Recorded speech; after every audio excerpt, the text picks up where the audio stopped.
July 29th, 2016. It has been such an exhausting day. So, Disneyland Paris has sucked every bit of energy from Camille and I.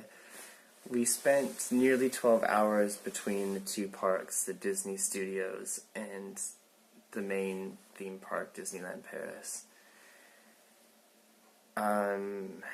When we were taking the train this morning, because it's about an hour away from the central station where we are, it started bucketing down with rain, and we were thinking, oh my goodness, it's going to be such an insane day if it just continues to rain, and relative to what we're used to, it was quite cold, and so we thought,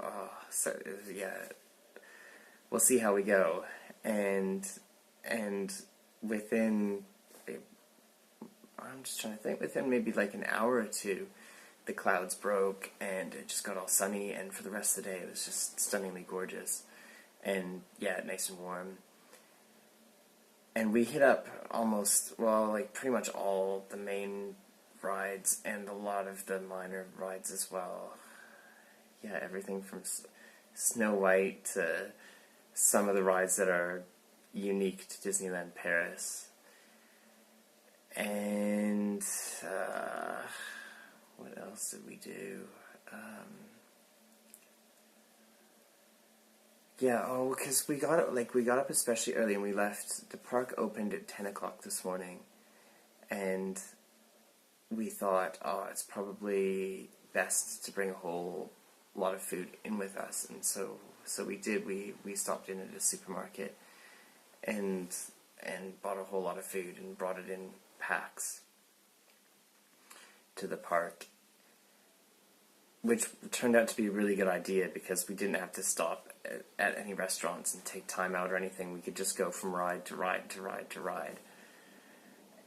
It was really lucky as well because I think the weather this morning probably turned a lot of people away, or maybe it's just the whole Paris tourism thing at the moment because it's so hurting that the queues for the rides were, the most we had to wait was 25 minutes.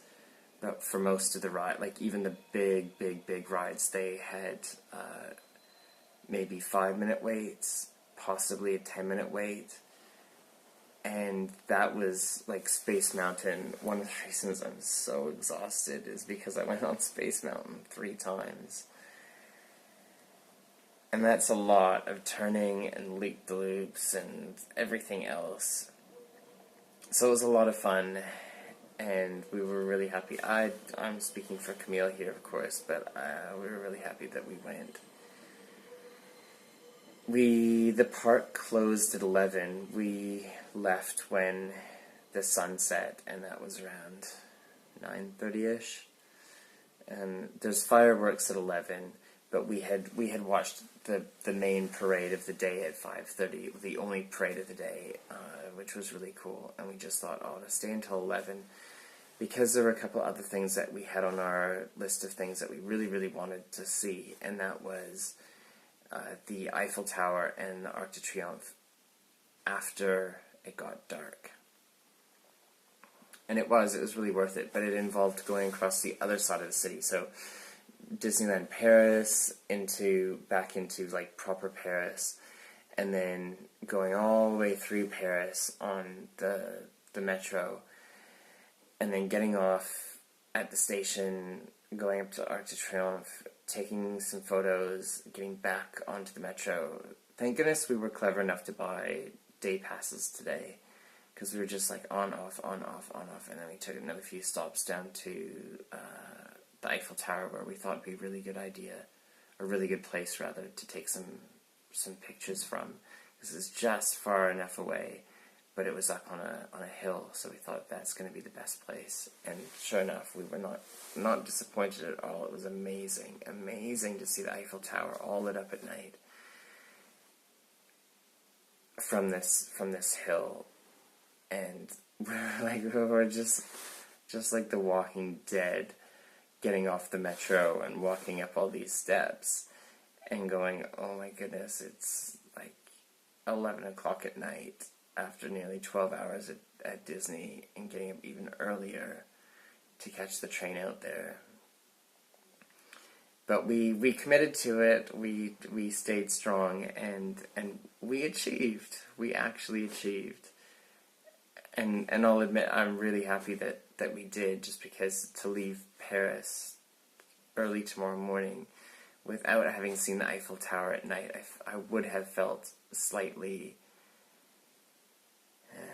ripped off, possibly, due to my own laziness, if it had gotten to that, probably. But yeah, it was very, very cool. And so obviously we're back at the hotel now, and both of us are getting up early, Camille taking the train out, and me taking the bus out, off to different countries now. And I might, if I'm lucky, get maybe 5 or 6 hours of sleep before I have to get up and then pack. And the idea of walking across the city to get to where the bus leaves from, which at the moment I'm actually not really too... I know that it leaves way south of here. Whether I don't even have any breakfast or anything, so that's something. If I walk across the city to where the bus leaves from, then there's bound to be somewhere, like a supermarket or something on the way, that I can just stop in and get some food. The trip to London is 8 hours, and that includes the ferry. So bus, ferry, bus on the other side.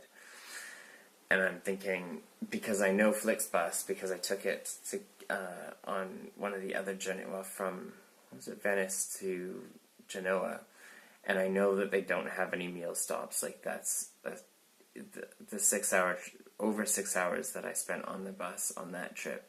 There were no meal stops, no toilet stops, no nothing, because there's a toilet on board, so it's no biggie. But certainly no meal stops, and I can just imagine. Like, I also get that part of that will be on a ferry, so I can just buy something on the ferry, but I'm really tempted to just stock up and get a whole lot of food so I can just sit there happily and eat for hours on hours and hours and hours. That's all I can even get my brain to possibly ponder at the moment, so I'm going to say goodnight now. Good night from Paris, and hope to see you tomorrow in London.